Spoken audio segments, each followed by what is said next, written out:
You're working harder than ever, yet your financial position feels unchanged or even worse, and that contradiction is not accidental.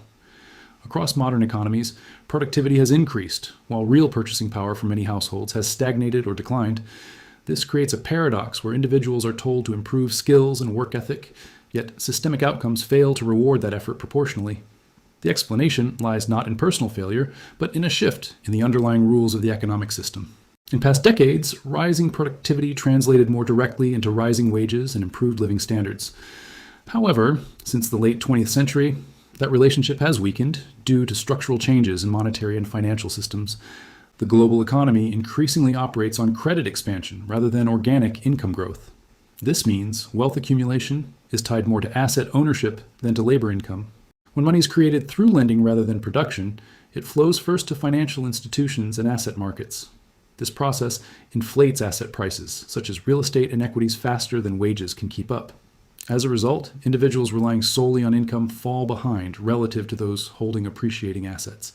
This is not a temporary imbalance, but a repeating historical pattern. The framework behind this pattern begins with sovereign debt expansion. Governments borrow increasingly large sums to fund spending without raising taxes immediately.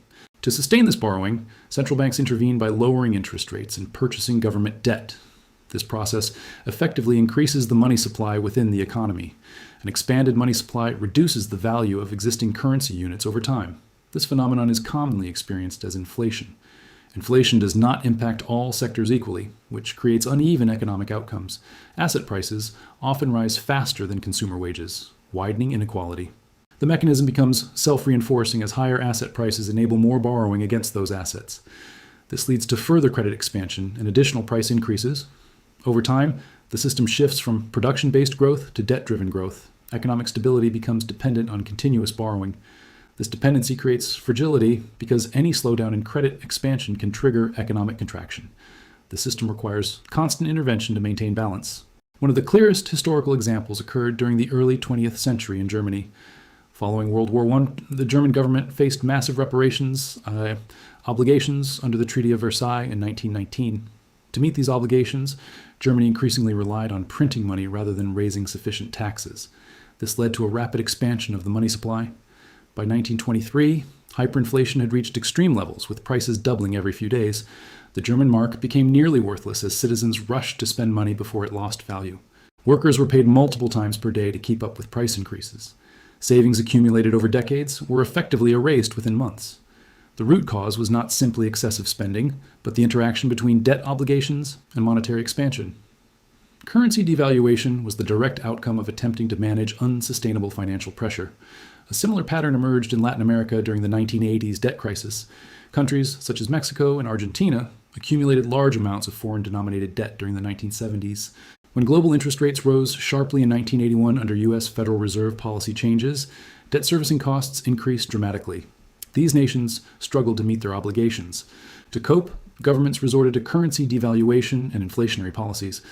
This eroded domestic purchasing power and triggered economic instability. In Argentina, inflation exceeded 3,000% annually by 1989. The national currency lost credibility and economic activity contracted severely. These crises followed a consistent sequence of events involving debt accumulation, external pressure, and monetary response. The pattern demonstrates how financial systems react under stress. Japan offers another example, though with a different outcome trajectory. After its asset bubble burst in 1990, Japan entered a prolonged period of stagnation. The Japanese government responded with aggressive fiscal spending and debt accumulation. By 2020, Japan's debt-to-GDP ratio exceeded 250%. Despite high debt levels, inflation remained low due to weak demand and demographic decline. However, economic growth also remained limited for decades. This illustrates that debt expansion can suppress growth even without immediate inflation. The burden shifts into long-term economic stagnation. The global financial crisis of 2008 provides a more recent and widely relevant case. It began with excessive mortgage lending and financial leverage in the United States. Banks extended credit to increasingly risky borrowers, fueling a housing price bubble. When housing prices declined, the system experienced widespread defaults. Major financial institutions faced insolvency due to interconnected liabilities. Governments intervened with bailouts, and central banks implemented emergency monetary policies. The U.S. Federal Reserve reduced interest rates to near zero and initiated quantitative easing programs. These actions injected trillions of dollars into the financial system. While these measures stabilized markets, they also reinforced the reliance on monetary intervention. Asset prices recovered quickly, but wage growth remained uneven. This divergence further widened the gap between asset owners and wage earners. The underlying structural imbalance persisted rather than being resolved. Following 2008, global debt levels continued to rise significantly. According to international financial data, total global debt exceeded $300 trillion by the early 2020s. This represents more than 3 times the size of global economic output. Such levels indicate deep systemic dependence on borrowing. Central banks have maintained low interest rates to sustain this debt structure. However, this policy reduces returns on savings and fixed income investments. Individuals relying on traditional saving strategies face diminishing real returns. Inflation gradually erodes the value of stored capital. The COVID-19 pandemic in 2020 accelerated these trends dramatically. Governments implemented large-scale stimulus programs funded through borrowing. Central banks expanded balance sheets at unprecedented rates to support these measures. The global money supply increased rapidly within a short period. By 2021 and 2022, inflation surged across many major economies. In the United States, inflation reached over 9% in June 2022, the highest level in 4 decades. This increase reflected both supply disruptions and monetary expansion. The result was a noticeable decline in real purchasing power. Wages did not increase at the same pace as consumer prices. This created financial pressure for households despite nominal income growth. The system effectively redistributed purchasing power through inflation. Those closest to newly created money benefited more than those further away. This phenomenon is often described as the Cantillon effect in economic theory. It highlights how money creation impacts different groups unevenly. In modern economies, financial institutions and asset markets are typically first in line. This gives them an advantage in capturing value from monetary expansion. Meanwhile, everyday consumers experience price increases without equivalent income gains. The result is a gradual erosion of financial stability. Housing markets provide a clear example of this dynamic. As interest rates declined, borrowing became cheaper, increasing demand for real estate. This drove property prices upward at a pace exceeding income growth.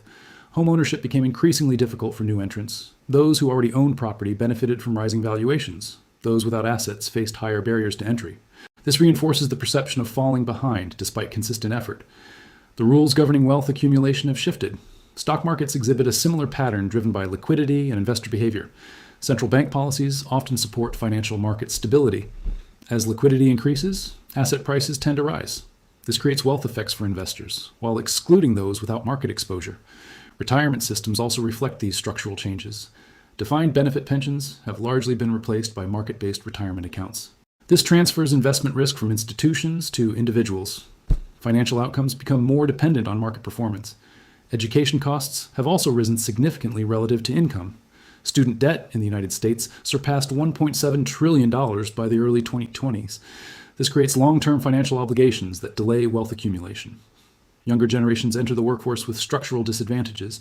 Healthcare costs further contribute to financial strain. Rising expenses reduce disposable income and increase economic vulnerability. These factors collectively reshape the economic landscape, and the traditional path of steady employment leading to financial security has weakened. Globalization has also influenced wage dynamics. Labor markets have become more competitive across borders. This has placed downward pressure on wages in certain sectors. At the same time, capital mobility has increased significantly. Corporations can allocate resources globally to maximize efficiency. This benefits shareholders, but can limit domestic wage growth. Technological advancement adds another layer of complexity. Automation increases productivity, but can reduce demand for certain types of labor. This creates both opportunities and disruptions within the workforce. Adaptation becomes essential, but not always sufficient. The financial system increasingly prioritizes capital efficiency over labor compensation. This reflects a structural shift in economic incentives. Monetary policy plays a central role in maintaining system stability. However, it also contributes to long-term imbalances. When interest rates remain low for extended periods, borrowing becomes normalized. This encourages higher levels of debt across sectors. Eventually, the system becomes sensitive to even small changes in interest rates. This creates policy constraints for central banks. Raising rates too quickly can trigger economic slowdown or financial stress. Keeping rates too low can fuel further inflation and asset bubbles. This balancing act defines modern monetary policy challenges. It reflects the complexity of managing a debt-driven economy. Currency stability becomes another critical factor. As money supply expands, maintaining confidence in currency value becomes more difficult. In extreme cases, this can lead to currency crises. Investors may shift to alternative stores of value. Historically, gold and foreign currencies have served this role. In recent years, digital assets have also emerged as alternatives. However, these shifts introduce additional volatility and uncertainty. The underlying issue remains systemic rather than isolated. Sovereign debt levels continue to rise globally. Governments rely on borrowing to fund ongoing expenditures. This creates long-term obligations that must eventually be managed. The options typically include taxation, inflation, or restructuring. Each option carries economic and social consequences. Policymakers must navigate these trade-offs carefully. The current trajectory suggests continued reliance on monetary intervention. This reinforces the existing pattern rather than altering it. For individuals, this means adapting to a different economic reality. Traditional assumptions about work and financial progress may no longer apply. Understanding the system becomes a critical form of financial literacy. Awareness allows for more informed decision-making. The perception of falling behind often reflects structural changes rather than personal shortcomings. Recognizing this distinction is essential. Economic systems evolve over time in response to internal pressures. The current phase reflects a transition toward a credit-dominated structure. This transition reshapes incentives and outcomes across society. It influences how wealth is created and distributed. The implications extend beyond individual finances. They affect social stability and long-term economic resilience. If current trends continue, inequality may increase further. Asset ownership will likely remain a key determinant of financial outcomes.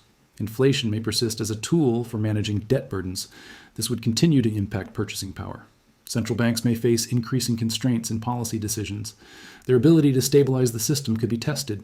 Global coordination may become more important in managing economic risks. Interconnected systems require collective responses. At the same time, national policies will continue to diverge based on local conditions. This adds complexity to the global landscape. The future will likely involve both opportunities and challenges. Adaptation will be necessary at both individual and institutional levels. The most important insight is that the rules governing economic success have changed. Recognizing this shift is the first step toward navigating it effectively. You are not necessarily falling behind in a traditional sense. The system itself has evolved in ways that alter how progress is measured. Understanding these changes provides clarity in an otherwise confusing environment. It transforms uncertainty into informed awareness. The economic system is not static, and neither are its outcomes. Those who recognize patterns are better positioned to respond. History demonstrates that these cycles repeat in different forms. The current era is another iteration of a long-standing pattern. The rules changed, but the underlying mechanisms remain consistent. Recognizing that distinction is the key to understanding modern economics.